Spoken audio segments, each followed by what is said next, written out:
Dans cette vidéo, je vais vous montrer comment changer les icônes du classeur. Cela peut paraître anecdotique, mais changer les icônes, notamment dans votre manuscrit, peut vous aider à y voir plus clair, ou encore à identifier des dossiers qui vous sont importants plus facilement. C'est aussi très utile si vous ajoutez des dossiers, notamment en dehors du manuscrit, par exemple dans la recherche, ou en dehors de où vous créez un nouveau dossier pour votre administration, votre marketing, etc. C'est utile d'avoir une icône qui vous parle. Donc, pour changer les icônes, c'est très simple. Ce qu'il faut faire, c'est en fait être sur cliquer sur l'élément, le dossier ou le fichier que l'on veut changer. Donc, si vous cliquez avec le bouton droit de la souris, vous allez voir qu'en bas, vous avez modifié l'icône. Donc là, quand je suis sur un dossier, je peux changer toutes les icônes en fait. J'ai toutes ces icônes qui sont possibles.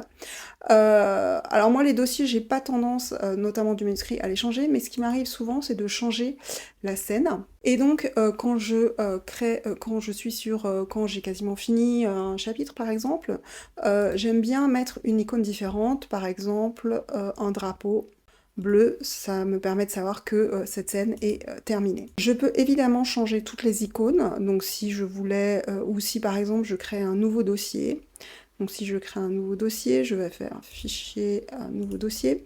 Mais non, je ne veux pas le mettre là, celui-là, je veux le mettre par exemple en dessous de la recherche. Ça va être un nouveau dossier et je vais l'appeler marketing.